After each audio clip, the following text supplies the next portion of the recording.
As we were going live here today for the show, I just realized something. This might be the most active upset alert segment we've done all year. I have a little paper hop here, tribute to Josh Pate. I have it on good authority that we have basically all red and yellow coded games this week for the upset alerts, which is a record, I believe, or one of the biggest ones. So, as you can tell, this is going to be a huge show. I'm even fanning myself here as we're live right now. You guys can't see me. Yes, again, the camera is off. Working on some lighting stuff in here, trying to figure out what works best. But should be back next week. The face cam should be back next week. So we're going, I guess, sort of audio only on YouTube, but that's okay. But yeah, very, very, very elevated upset alert segment as we always do here on our show. Let me forgot to turn on something in here. There we go. But yeah, very elevated upset alert list. That's what we usually do on Thursdays, and we have a big show for you guys today. We have that. We have some thoughts. Yes, I've seen the Doomsday leaks for Avengers Doomsday. I've seen the leaks. I've seen the promotional photos. I'll go over that and some other thoughts in general on just the leaks around this movie. We also have the Tuesday poll, Thursday edition, a couple of days late, but that's okay. You also have updates on the coaching carousel, the latest on Lane Kiffin, what's the vibe right now currently, and an update on Auburn potentially and the coaching carousel. I haven't talked about Auburn in a long time. I know it's only been a week, but it feels like a long time. But I'll just say there might be some movement coming there shortly. I'll have you elaborate on that later. And then we'll finish up with Bucs at Rams, the Sunday night game. Tampa's first primetime game, I believe, in about a month or so. Pretty cool. But if you're new here, again, we usually have the face cam, but not today, not last show. We'll be back next week. But be sure to subscribe to the channel. We have 10 subscribers right now. Hopefully you guys stick around. But we have 10 currently. Our goal is to get to 20. Okay, to 20 subscribers on YouTube before the end of the year. So if you have friends, family who love college football, who just indulge it, we talk about college football all the year, all the time. This is mainly a college football show. Yes, we dive into other pop culture stuff like Marvel and Star Wars news, what's needed. And we also cover, the Tampa Bay Buccaneers for the NFL. But in terms of the actual main topic on the show, college football, that's all we talk about. It's college football. No go to college basketball, no NBA, no NHL, no baseball. It's all college football, okay? It is all college football in terms of the main topic for sports. Yes, we do talk about the NFL, the Buccaneers, but college football is our baby, and we've been doing this show for about a year and a half, I believe now, which is crazy to believe. We're well past 100 episodes. So again, be sure to hit the like and the like button on the stream videos, and be sure to subscribe to the channel. It's all free. It doesn't sign you up for anything. It doesn't teach you guys forums or text you guys or send you emails or show up to your place of residence. Just be sure to click that subscribe button and like the streams and videos. That's all I'm asking. That's all we need. Upset alert time. I got my piece of paper here again. Another Josh Pate style tribute here for the paper pop.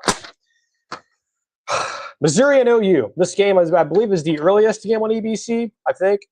Yeah, it's I'm pretty sure. Yeah, it's the noon kickoff on ABC. I have a lot of interesting thoughts on this game. If Missouri were to win this game, of course, that's what we're looking at here of the upset. If Missouri were to win this game, sort of the paper pop type stat, it would be Missouri's first ranked win of the season. Let me repeat myself for those of you who haven't noticed. This would be if Missouri were to win, and they're a ranked team right now. They've been ranked several times throughout the year, or actually the majority of the season. This would be Missouri's first ranked win of the season, albeit it's on the road, a hostile environment. But the thing with Missouri, and I think the advantage that they have, is that I believe I've always believed in the principle of teams on a letdown spot.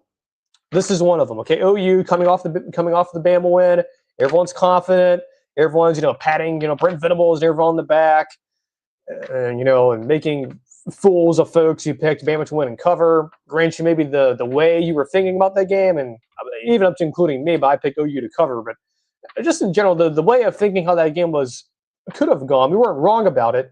It's just turnovers happen. So my fear is for OU. Okay, my fear is that it's a letdown spot. You have the game against LSU. You're still within the mix of meaningful postseason stuff. I wonder if Brent Venables can get this team back mentally and not physically, but mentally, right? Because I guarantee you, everyone is on a high in terms of after this Bama win in Tuscaloosa. But my worry is that they come back, they play in Missouri, and yeah, it's a ranked team, but you kind of go, it's a rivalry game, but it's not our biggest rival. But Missouri can pop you, right? I mean, there's rumors and theories about maybe Bo Kribla could be back. We don't know yet. I haven't seen anything official about that yet as of we're live at basically 2 o'clock. Haven't seen anything about that, about him starting. So if he is back and if he's reasonably healthy, him, Hardy, the running back, Maud Hardy, that is the best rushing attack that OU has faced all year. Period. Like, it's frankly opposite of what you just faced. Like, Alabama can't run the football, but they can throw the football. They just had a lot of turnovers. Well as Missouri, they can't run the football. Again, it's going to be the best rushing attack you faced all year. So because of it being a letdown spot, it's in a weird part of the schedule. I think I have this at a yellow, which if you're new here, we do our upset alerts in like traffic light color. So green means we're watching it. Yellow means the upset could happen. Red means we think the upset's going to happen. This one's in the yellow category, so we're watching it. Up next here, Kentucky at Vanderbilt. Frankly, I think most of these are kind of this one, the next couple actually, the next several of these actually are kind of the same logical thinking here in terms of the letdown spot and looking ahead. But first one of those types is Kentucky at Vanderbilt. What do you think the spread is on this game? What do you think the spread of this game is? Kentucky Vanderbilt. What do you think it is? Like 15.5, 20.5? Well, go to FanDuel, not a partner of the show or anything. They're an asset we use if we would like to partner with them. According to FanDuel, their number is 8.5.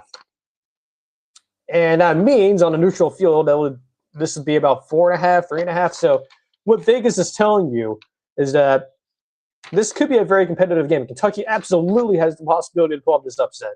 I believe it's a rivalry game, I think, but the main worry here for me with Vanderbilt is that they have Tennessee on deck, and it's on the road.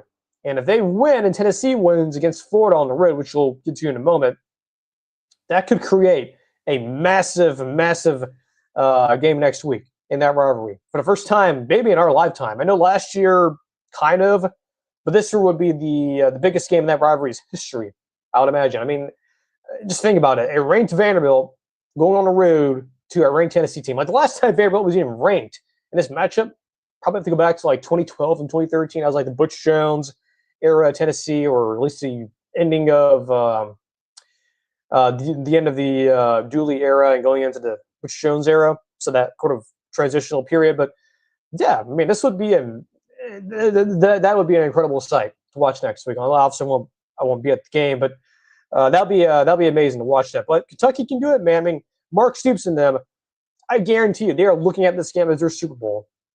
I grant you, yes, it's on the road, but Vanderbilt going on the road there is not the most frightening of all thing, if you will. It doesn't like put the fear of God into you. Now, yes, teams have lost there, and it's gotten better. Like the atmosphere has gone better, but I don't know if Vanderbilt is necessarily prone to having this type of loss happen. Like the last time you saw them, or most of you saw them, was against Auburn. An Auburn team that people thought was dead. It was a zombie team.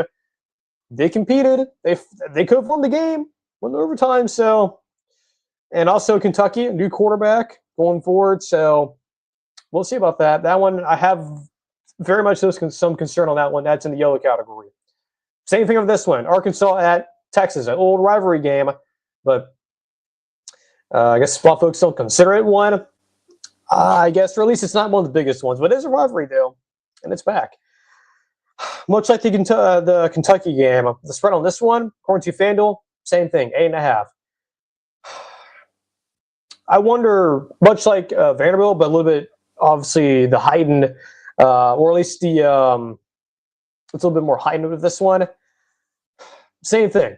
I wonder if Texas is looking ahead here. They could be very much still looking ahead. At least I'm worried they are. Because, again, they get Texas A&M coming in to their building in about a week or so, 8 days or so. It's on a Friday, Black Friday. It's the late game. They're on ABC. So that's my worry. Again, they're looking ahead. And Arkansas, again, the season's kind of over. The coaching search right now is probably what you're mostly focused on unless you're watching basketball. I think Bobby Petrino and them would love nothing else to ruin Texas's opportunity to make that game next week against A&M meaningful. Because if Texas loses, playoff chances go down. But if they win, they trend up. And if they win next week, then they'll probably be in the playoff. But this game's important, and I am worried about that. I'm worried about Texas having to face a somewhat still motivated Arkansas team.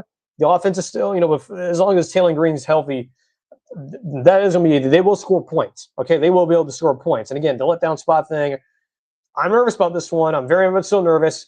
It's in the yellow category. We're watching it. It could happen. I don't think it will happen, but it could happen. Same thing with this one. Maryland hosting Michigan. Let's check the spread here. I believe I did earlier. It's 13.5, so a big spread. So maybe you may be thinking to yourself, well, how could this happen? 13.5. The other ones make more sense. They're a little bit lower. We've seen this happen before. We've seen this movie before, and it's called Ohio State, Maryland, I believe, circa 2018. I believe, yeah, 2018. If you don't remember, that game was, I believe, 52-51. A failed 2-point conversion was the difference in that game, and that was like the last play of the game. If you don't remember, that was Urban Meyer's final year. It was before Ryan Day. It was, I believe, I forget it was Dwayne Haskins, the late Dwayne Haskins, who passed away a couple years ago. That was that team. So we've seen this before with Maryland. They've been known to do this, spring the traps, and I think they've done it with Michigan before, a couple years ago with the championship team. So they have been in this situation before to where, it's on the road, one of Ohio State and Michigan's come to their place. It's a look-ahead situation.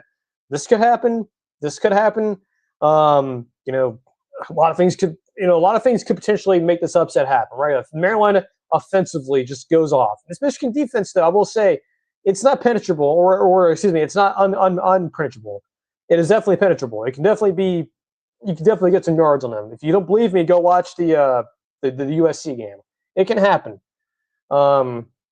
Did it with the Oklahoma game, but those are, normally 2 losses. But there's at least examples of this Michigan defense, which a lot of folks believe is somewhat, somewhat of a steel curtain, but it's not so much. It can be had on. Again, they struggle a little bit with the Northwestern West. Like, again, it's a letdown. It's a letdown spot. We're not letdown. It's a look-ahead situation. It's on the road at a team that is, hungry for a big upset win. It's their Super Bowl. It's their final opportunity, I believe, to get a huge ranked win.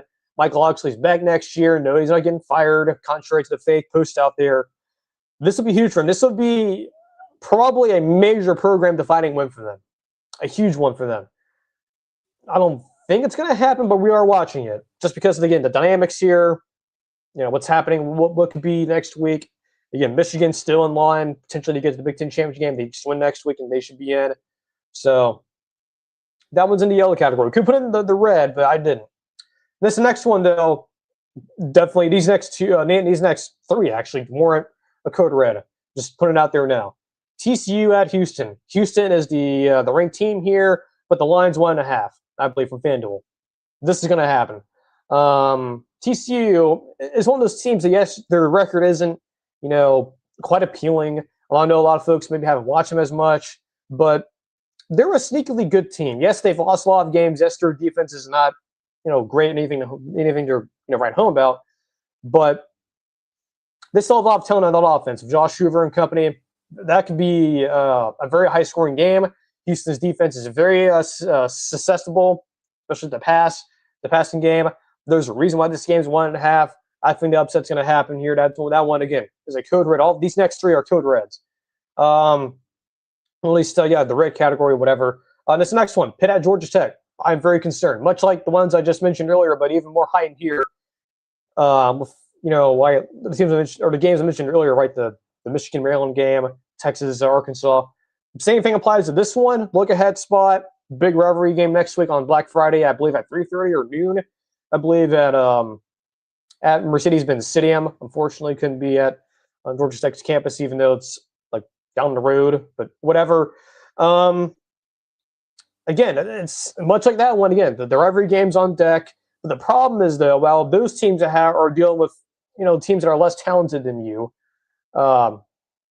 this is different. This is a Georgia Tech team that is actually going to be facing a team that has a pulse, and a team that got embarrassed last week in Pitt that would love nothing to ruin Georgia Tech's opportunity to get to a playoff. So that's why I think I'm concerned about this game. Of course, Georgia Tech has never been in this position before, at least in my lifetime, potentially getting to a playoff. It's rarefied air, like everyone says. November is the longest month in college football. They've already experienced it. It can happen again. It can happen again. Now, grant you, it is not home. That's good. It's your final home game. But again, much like those games I mentioned earlier, same thing applies. It's a look-ahead spot, but the problem is you're dealing with an even more talented team, right? Those like Arkansas, Kentucky are nowhere near in terms of the talent and potential than Pitt. Again, Pitt got embarrassed last week at home against Notre Dame. Again, they will have nothing. They will have nothing to ruin your season. Be careful. Be careful. Last one here. Tennessee at UF. Again, kind of a similar situation. Look at spot. Got your big game against Vanderbilt next week. Potential, college game day implication. Potential college game day appearance there in Knoxville again. Unlikely. Maybe Chris Fowler and our Herbie will be there to call that game. I think they will. Despite the fact that the Iron Bowl is a night game, though, I would imagine I'll be Greg and Sean McDonough and Molly McGrath doing that game. But anyway, again, the same thing applies. Look ahead spot. They're going against a UF team that showed some fight last week after showing no fight against Kentucky, against Ole Miss, potentially their future coach. Again, with Tennessee, it's a letdown spot. Again, it's on the road, hostile environment. Grant you, we'll have to see what it looks like. I would imagine those folks there in Gainesville still amped up. Again, it's a rivalry game. You should care about this. Tennessee, by the way, another paper popper type stat here, I guess. The Josh Pate style paper pop. This would be, if Tennessee were to pull this off and win in Gainesville, their first win there in 20 years plus. It's been a long time. The closest they've been to winning there, at least in my lifetime, at least being a college football fan, was 2015. That was like Jim McElwain's first year. So it has been, since then, it's not been very, those games in Gainesville have not been very competitive. I believe I have to look here. Is Tennessee the favorite? Because that would be, I think, only the second time since then. Let me check here. 10.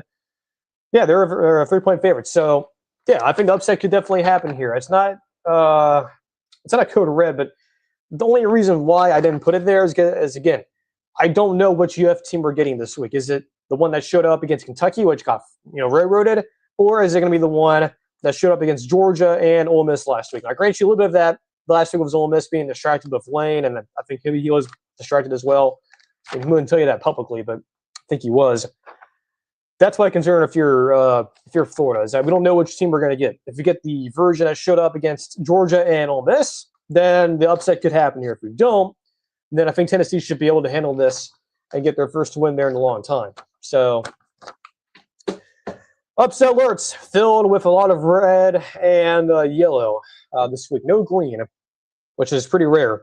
And I think next week, too, is another busy week as well in terms of upset alerts galore. And by the way, guys, as we're far into the show, I'll remind you guys again on Twitter and whatnot later on. But the show next week. So we will not have a Thursday shows as Thanksgiving. We will have a show on Tuesday, but I think I may have to. It might be pre-recorded. We'll see. So it might be in the evening. I'll just pre-record it. But it'll be a mega show. It'll be the regular season finale show. So we'll have the picks, upset alerts, and kind of what we did back in August. Kind of same thing, just later in the year because again, no show on Thursday. So because of Thanksgiving. But next week's shows me Phil college ball. That's going to be it for the most part.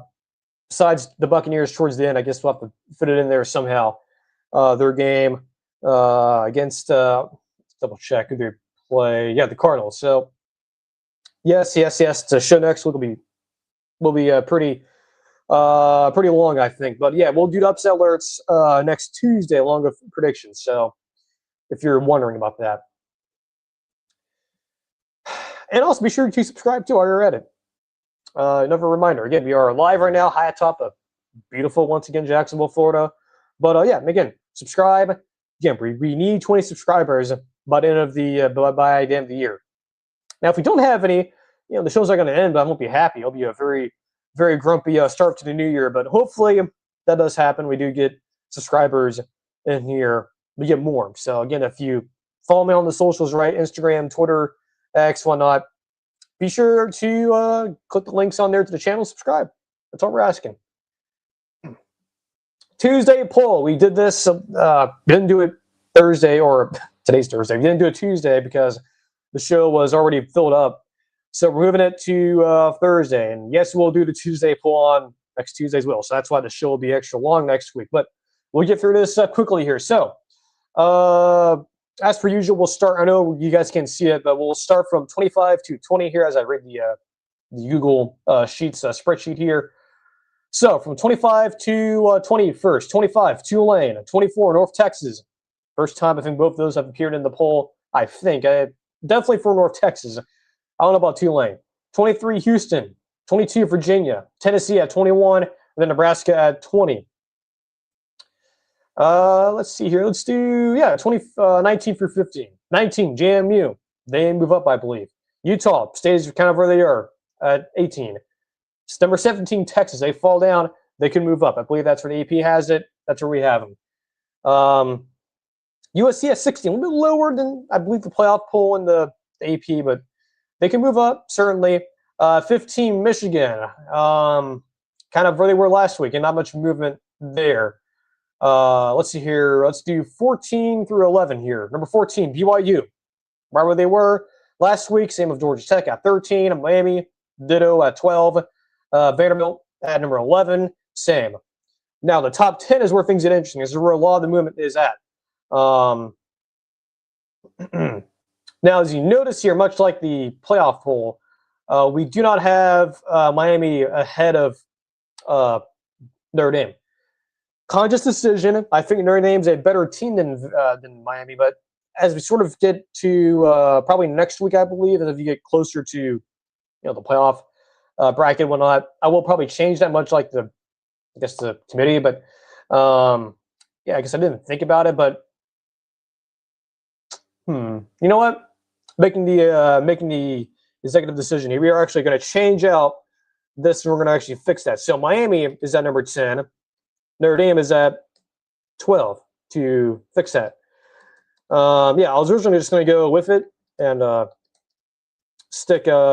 just keep it how it is. I guess I didn't think about it as I was doing this earlier, but no, we're changing it. So number 12 is Notre Dame, 11 Vanderbilt, 10 Miami. So I did fix that. So unlike the playoff committee, we have Miami properly ahead of Notre Dame, honoring the head-to-head. All right. Now, unlike the playoff committee, we do not have Notre Dame ahead of Bama, which I think is a little odd, but okay. So Bama at number 9, Oklahoma at 8, honoring the head-to-head there. Texas Tech is at 7, Ole Miss at 6, Oregon at 5, Georgia at 4. Of course, obviously Bama losing, Georgia moves up to number 4. Again, despite the fact that they Bama lost, but again, the records are different now. If Georgia were to lose again to like Georgia Tech, then of course we would honor it head-to-head again. That's kind of the logic there. So that's why Georgia is ahead of Bama, despite the fact that they lost head-to-head to them. But they have the better record. If they have the same record again, obviously we would honor the head-to-head. And then the top 3 is the same: Indiana, Texas A&M, and Ohio State, rounding up the Tuesday poll on Thursday there. So again, yes, that's kind of the way I think we'll go here with the whole Bama-Georgia thing. And of course, if any teams who have head-to-heads, we'll be sure to honor them as much as possible. Trying to figure, did we miss anyone on the upset alert here? Trying to think. I know we got BYU, Cincy. I think we did touch on that one. I guess we can kind of circle back to that one. I don't think we discussed. I don't think we did, but yeah, I guess we can go ahead and talk about it again. Again, yeah, BYU, Cincy, code red there, red category. Point the spot for BYU. I mean, did we talk? I don't think we did. So yeah, I went the spot there for BYU. So yeah, that one's also a red. I think I forgot to mention that one, but anyway, yeah, trying to do more of a shorter show. Then I'm not trying to go that long. I mean, if we did a longer show on Tuesday, typically we do our Thursday shows are a lot shorter, but that's okay. Actually, I'm gonna get some water real quick, and then we'll move on to the Marvel news, if you will. So I'm gonna meet on YouTube real quick, and then we'll be back.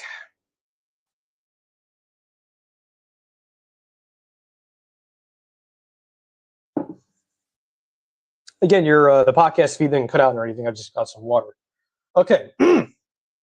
Avengers Doomsday leaked promo photos. I'm sure you've seen those going around yesterday. So I know a lot of folks have been talking about them. A lot of folks are sort of confused. Are they real? Are they not real?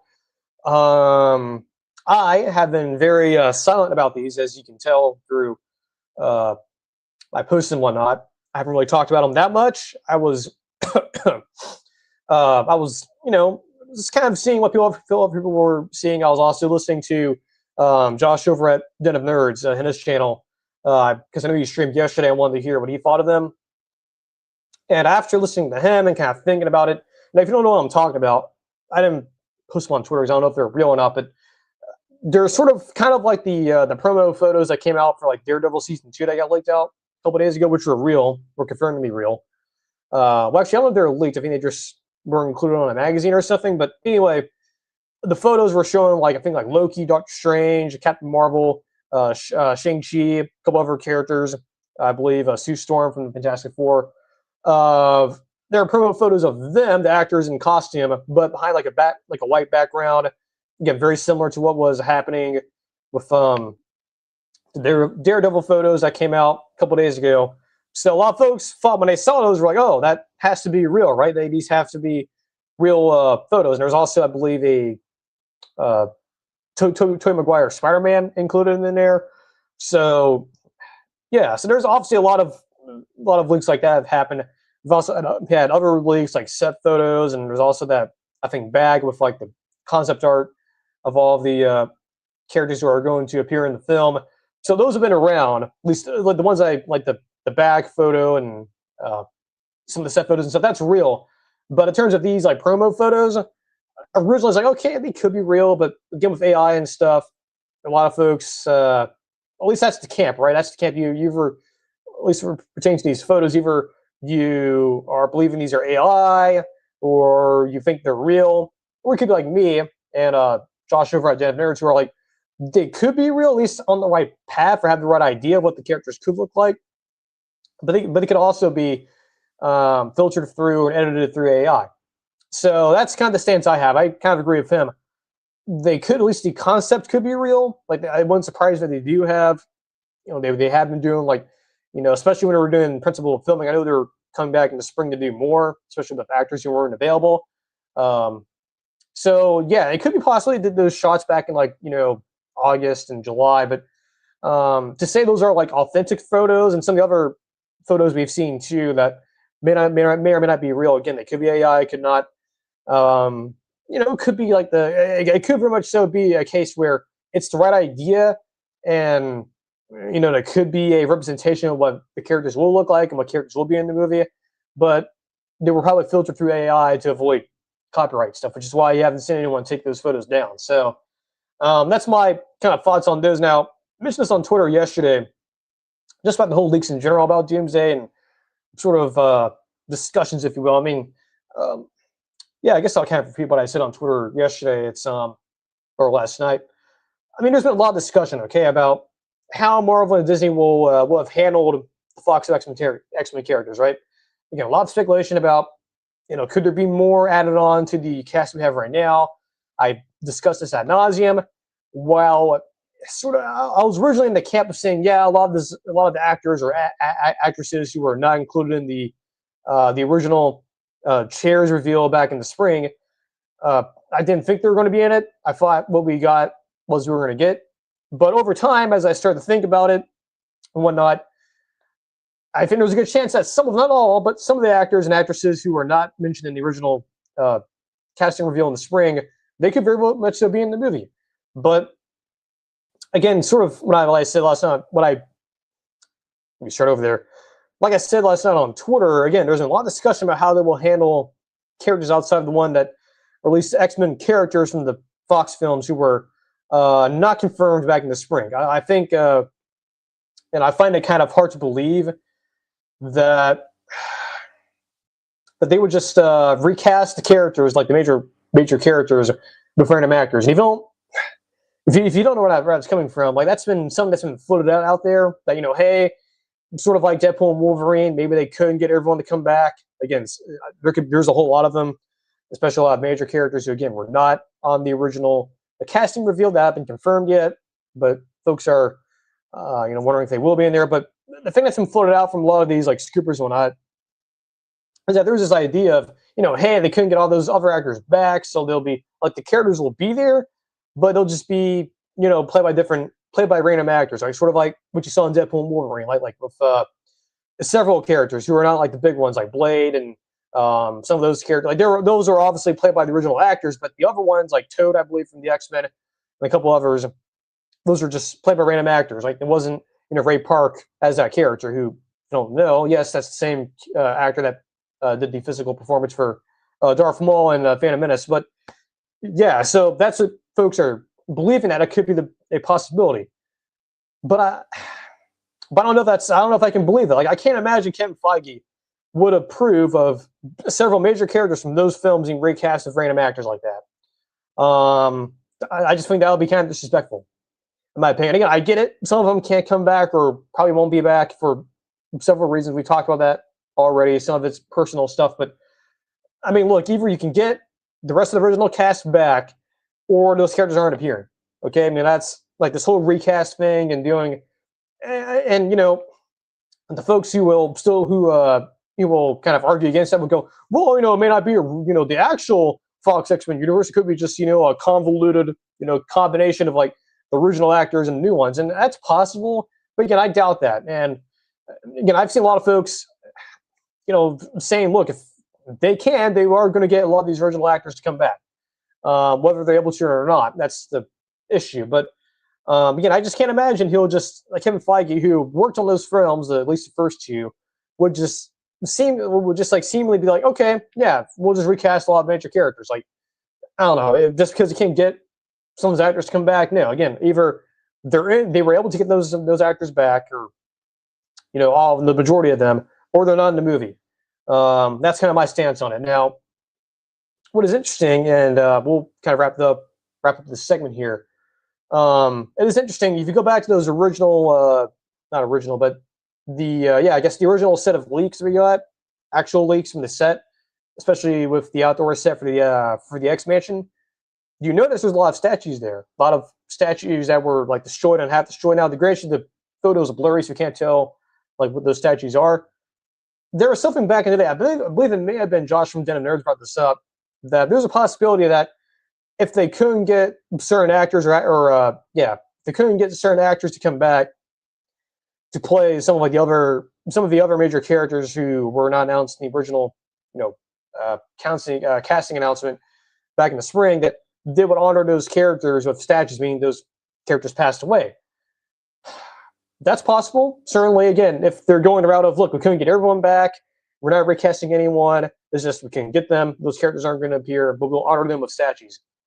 That's possible, and it's interesting that no one has really, shot that down, if you will. No one's ever brought that up. So it is interesting. I believe also, I think Alex Perez mentioned that too, that the statues were potentially going to be honoring characters who couldn't appear because their actors from the original films weren't able to come back. So that's possible, definitely a possibility, which I believe is more likely than them just recasting, just doing a recast, which I think would be stupid and frankly disrespectful to a lot of those folks who were in those movies, and some of them are very high-profile actors, and one of them's an Oscar winner. So yeah, that someone to kind of address that. I thought about it last night. I was like, should talk about this on the show, but I just thought I would address that as we were discussing the leaks yesterday, or at least the leaks that were coming out yesterday in the past couple of days. But yeah, that's want to discuss here with that. But yeah, in terms of the late promo photos, could they be real? At least the idea of them.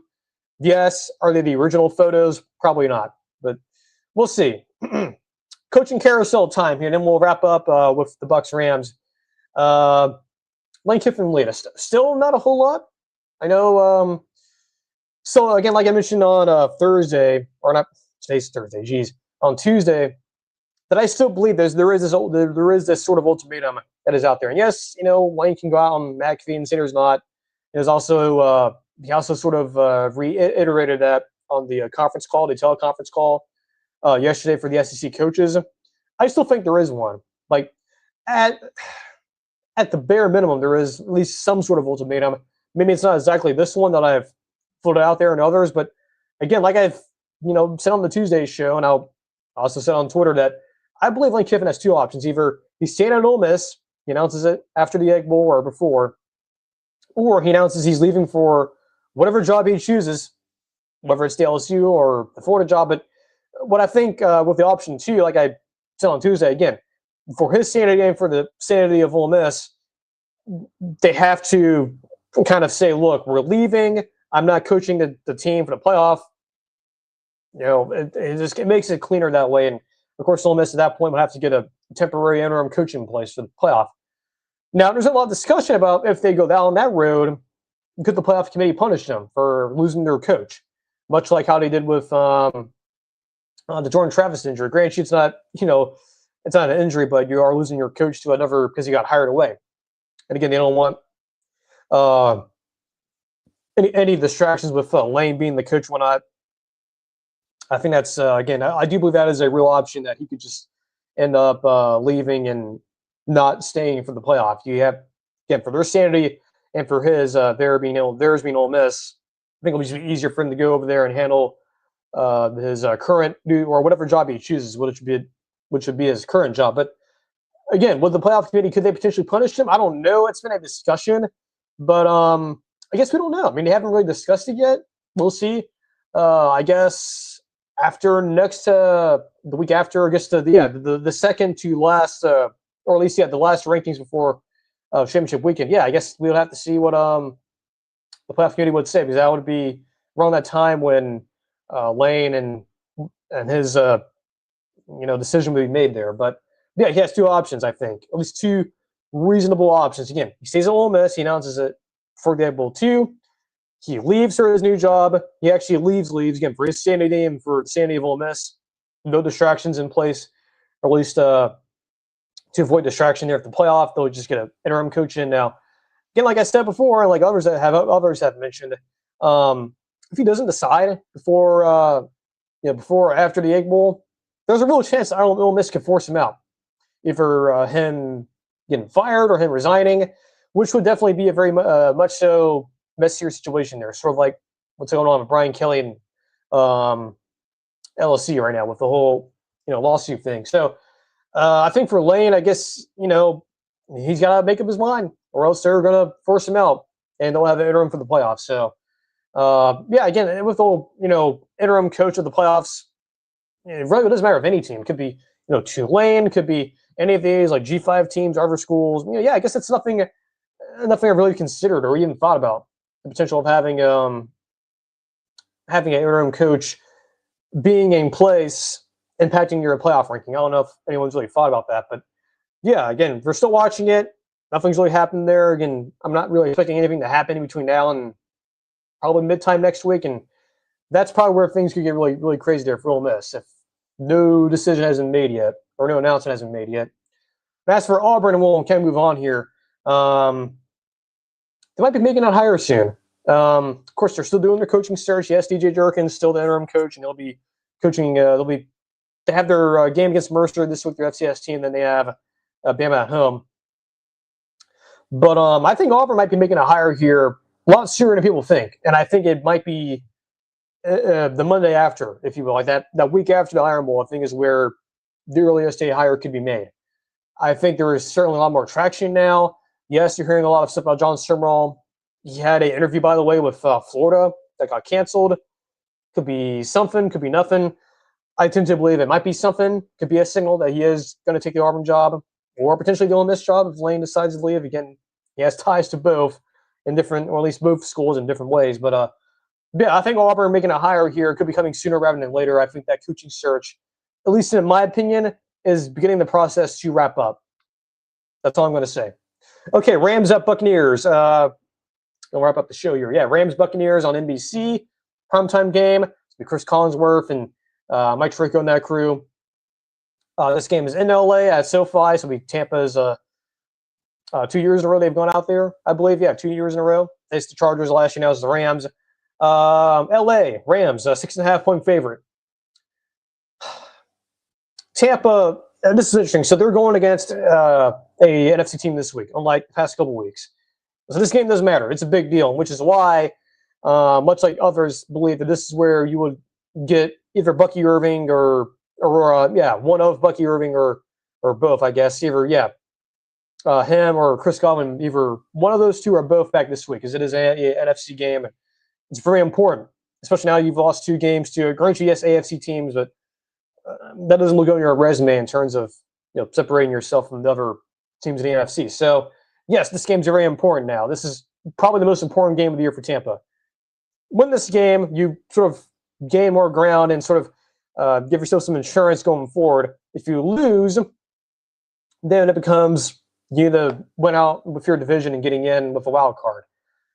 I don't believe Tampa and Tall Bulls would prefer that route. I think they would much prefer building some momentum and getting some separation. Now, the problem, though, with Tampa is that they do not have a good tendency to get themselves out of ruts easily under Tall Bulls. I think you've seen us kind of like Mike Norvell at Florida State, where when they go on losing streaks, like last year, I believe the year before, they go on losing streaks. So it gets really bad. Like last year, you lost like 5 in a row. The year before, 6 in a row.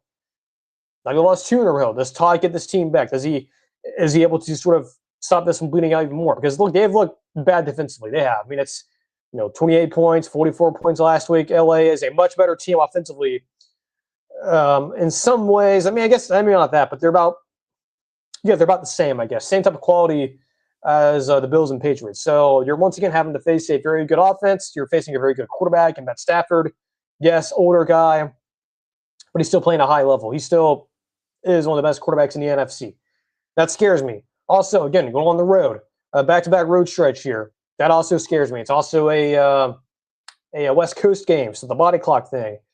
So all of that makes me worried. And again, not to mention that your pass defense, pipper pop here, weakness of your team, the Rams are one of the best passing offenses in the country for the NFL. So that is a bad recipe. Yes, I understand that Tampa got some turnovers last week from Josh Allen, but Matt Stafford is one of those guys, quarterbacks, who doesn't turn the ball over that much at all, really. And you can't really rely on turnovers to win your games all the time. You can, but it's awfully hard to do.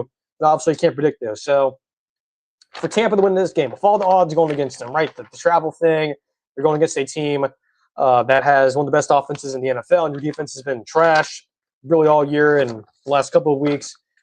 But with Tampa, though, again, if they get, either Chris Godwin or Bucky Irving or one of the two or both of them back, that should help. And I think the run game, they have to establish it. At least they have to establish some run against that defense. And I think that defense of the Rams can be had on. I think it can. It's definitely a bit worse, I think, than Buffalo and Patriots, especially definitely worse than the Patriots. I think it's about the same as Buffalo's. So I think you can run on them, I think.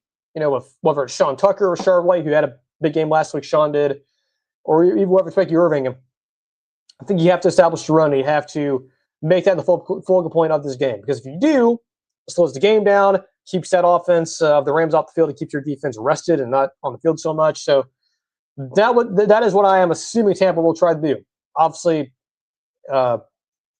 Baker, I guess I don't know if it's health, but just, got to keep him upright. He got sacked a couple times last week from what I can tell. Again, I was at the Chargers Jags game, that's splattering, so I wasn't able to watch all of it. I was able to watch snippets of it. But, I think the big difference here is the Bucs ground games. I don't think the Rams have a good ground game. I don't think so. It's not anything special. I think Tampa definitely has the advantage there. And again, if you're able to establish it and run the clock down and, keep that offense of the Rams off the field, that to me is going to be the key to the game here. So we'll see again. at the FanDuel number. Rams minus 6.5. I have made a fool of myself picking Tampa to win the last 2 games. That concerns me. It also concerns me, again, that Todd Bowles has not been able to get his team back, and at least hasn't had a good history of doing that, and his teams have gone on massive losing streaks. That also makes me very worried about picking this game. I'm very much so back and forth on this. I went from the Bucs originally to the Rams because of, again, the travel stuff and, the whole dynamics here do not favor Tampa. So that's why originally I moved to the Rams picking that game, or at least picking them to win this game. I've changed my mind again. I'm gonna do it again. Like I said last week, I'm not some nihilist. I'm not gonna be a negative Nelson. I'm picking the Bucs to win outright somehow, some way. I think getting Bucky Irving back is going to help. I think them trying to establish some sort of run game, hopefully with the offense, should be able to help the defense. I think they are going to try to do that. I think they'll win this game somehow, some way. And if they lose again and they're going, and this starts a whole losing streak, a la the last couple years of Todd Bowles, then maybe I'll consider wearing a clown nose. Who knows? And at that point, of course, they'll bring back the face cam, which we'll do anyway. But yeah, and that's the show. So again, we'll be back. We'll be back on Tuesday for a longer show. Might be pre-recorded, but yeah. So back on Tuesday, we'll also be doing our reaction show as we usually do on Sunday morning, late Sunday nights or Saturday night. So that should also be back. So also might do a breaking news video tomorrow. Maybe we'll see on that how the day goes. Might do a little breaking news video. If need be, if anything breaks or whatnot. So until Saturday night and Sunday morning when we do our reaction, more likely for most of you it'll be Tuesday. So until Tuesday, enjoy the games this weekend, both college and NFL. Take care of yourselves and each other, and we'll see you guys on the next stream.